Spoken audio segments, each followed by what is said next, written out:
Ikamatha video hii mukhala mutaziwa kwenikweni moyo wa aka komanso zinsisi zina zobisika mu moyo wake, kuimba kwake, maubwenzi yake komanso kuphedwa kwake. Musiku la lero tiyeni ndikupasireni mbiri ya Kenan Forbes amene amaziwika bwino kwambiri ndi zina loti aka. Kenan Forbes anabadwa pa 28 January mchaka cha 1988 ndipo anaphedwa pa 10 February mchaka cha 2023 ndi achiwembo ku South Africa. Iyeyo ankaziwika ndi zina lakuti aka. Anabadwira ku Cape Town koma anakulira ku Johannesburg. Iyeyo anachoka pamene anatulusa single yotchedwa Victory Lap mchaka cha 2011. Anali wotchuka ku South Africa komanso Africa yonse mu nthawi yake komanso ogulitsa nyimbo kwambiri ku South Africa. Anatulusapo ma album ngati Levels mchaka cha 2014, Be Careful for What You Wish For mchaka cha 2017, Touch My Blood mchaka cha 2018 komanso album yake yosiriza inkatchedwa kuti Mass Country imene inatuluka mchaka cha 2023. Mu 2018 aka anali mlendo olemekezeka ku WWE live event imene inachitika ku South Africa, ku Johannesburg komanso ku Cape Town.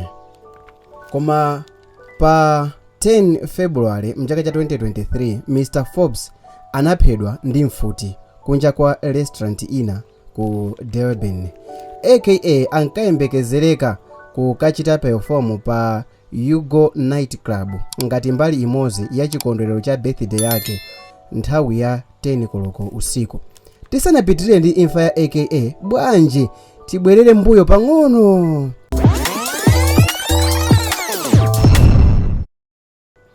Mchaka cha 2021 aka anali pa chibwenzi ndi Anele amene anamwalira atadumpha pa hotelo ina pamwamba pa floor number 10. Mkaziyo anamwalira pamalo angoziwa siku loyika maliro litafika pa nthawi ya zoyankhulayankhula. Aka sanapasidwe mwayi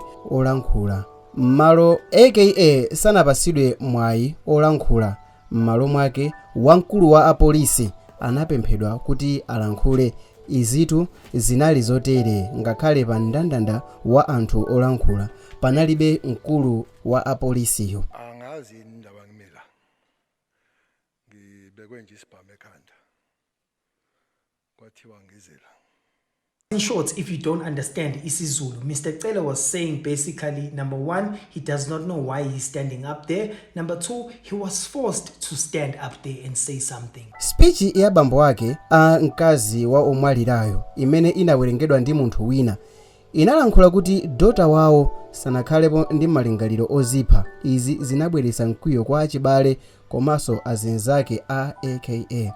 Mapepala ena adayamba kulemba nkhani za nyazisa mbiri ya aka ndipo iyeyo atafunsidwa kumbali yake adafotokoza, koma ngakhale kuti anthu ena sadakhulupirire zimene aka ankayankhula. Potengera kalata imene maloya abanja la makolo ake akwamkazi adatulusa inafotokoza kuti aka sanasamale zakugwa kwa chibwenzi chake cha zaka 22 mu nthawi imeneyo. M'malo mwake kwa minutes okwana 20 anasala mulumo ndi kumakonza komanso kupukuta magazi pa floor. Izi zikuonesa kuti akubanja sanakhulupirire kuti mwana wawo adachita kuziponya pansi yekha atasemphana ndi aka. Pomfunsidwa pa interview ina, aka analankhula kuti makolo ankaziyo ankaziwa zoti mwana wawoyi ankayuza ma drugs komanso inalipo nthawi imene ankafuna kuzipha. Maumboni onse amene wapa reception adapereka okhuzana ndi aka omwe ankaonesa kuti aka adayimbira fone pa reception nthawi imene Anele ataziponya kale pansi kumbali ya mkazi anawakana. Maloya anapereka mfundo ngati izi. Number 1, pa floor yomwe aka ndi Anele ankagona mu room imene yoyo panapezeka magazi. Aka anali atakandika kunsana ndipo kubafa ndi ma bathing towel kunali magazi. Zipsera zomwe zinapezeka kunsana kwa aka zinali za zala zokandidwa mochoka musi kupita mmwamba. Izi maloya abambo a Anele amakhulupirira kuti Anele sanaziphe yekha lolani kuti kwa panopa tilekere pomwepa kuunika nkhani ya anere, koma musunge zinthu zitatu zofunikira izi. Mkulu wa apolisi amene ndi Beki Tsere analankhulapo asanakonzeke, ndipo mu speech yake adayankhula kuti ndayimisidwa pano koma sindikuziwa kuti ndilankhule kuti chani. Tamverani mu audio iyi. Number 1, he does not know why he's standing up there. Number 2, he was forced to stand up there and say something. Number 2, aka sanaloledwe kuyankhula pa maliro a mkazi wake. Zindikirani kuti pa nthawi imene Anere Tembe ankaziponya pasi kapena nthawi imene anamwalira idali nthawi yokuti aka wapereka kale lobola, ndipo tamverani mu audio iyi. I'm here to grieve. We all grieving, and however they want to express their anger is not up to me to dictate. I can just interpret it the way that I'm interpreting it. Number 3, apolisi anayamba kufufuza mwapansi ngakhale sanamfikire aka. Tikhonza kubwerera kusogoloso pano. You go, let's go. Wherever I go, you go. Pamene aka analipa restaurant ina, nthawi yoti anyamuke atuluke, iye ndi bodyguard wake anaomberedwa. aka anaomberedwa koposa kasanu, ndipo anaomberedwa kwambiri mmoto. aka ndi bodyguard wake anafera pamalo. Pamene apolisi ankabwera ndi achipatala anapeza aka wafa kalekale. Pamene apolisi ankapangisa msonkhano wa atolankhani pofuna kufotokoza za imfa ya aka, mkulu wa apolisi Beki Tsere mkulu wa polisi ku South Africa anayankhula akuseka. Just one from me, because it's a question that has been all over in social media. Why Mbili didn't go to the why Mbili didn't go to the crime scene where aka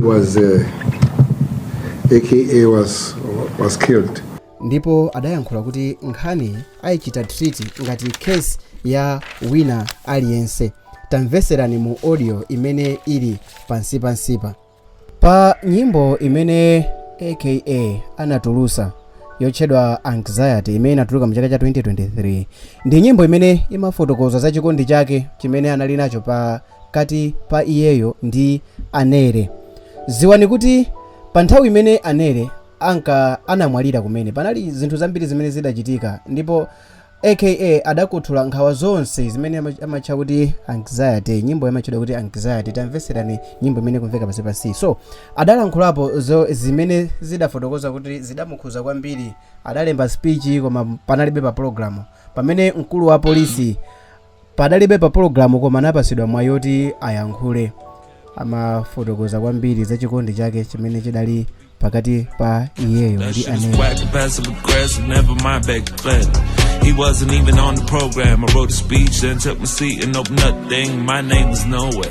Imagine. Ine ngati sammavita komanso ambiri mukhonza kudabwa, ngakhale kuti pali maumboni onse oonesa zithunzi za anthu amene adapha aka. Kufikira mu siku la lero ndikhonza kukusimikizirani kuti palibe amene wamangidwa. M'malo mwake anthu akuyankhula kuti amene anatulusa ma clip amene akuchita security akuomberedwa kwa aka akuyenekanso kufufuzidwa chifukwa chakuti adatulusa makilipiwa mopanda upangiri oyenera kuti atero, ndipo izi zikhoza kusokoneza umboni. Anthu a forensic akukhulupirira kuti wa IT amene adatulusa makilipi amene sadachite bwino. Maganizo anu ngotani? Kodi aka ndi olakwa pa imfa ya Anere Tembe? Kodi mukuganiza ngati amene adapha Anere Tembe adali aka? Kodi mukuganiza ngati imfa yake ya aka iulula zambiri zokhuza ndi Anere Tembe, kapena mukuganiza kuti amene adapha aka azabwera ku chilungamo aweruzidwe? Zina langa ndine Sammavita, ndimapanga mavideo osiyanasiyana pa YouTube. Mudapanga chisankho chochita subscribe chikhonza kukhala chinthu cha mtengo wapatali kwambiri. Zindikirani kuti timachitanso programu ya Ndakatulo every Friday. Zina langa guys ndi Sammavita. Please subscribe, like the video ngati mwayikonda, komanso muchite share, tipaseni uthenga uliwonse umene mukuona kuti mukhoza kutipasa muka comment section below. This is more than just entertainment. Zimu wa aka komanso Anele Tembe use muntendere. Bye.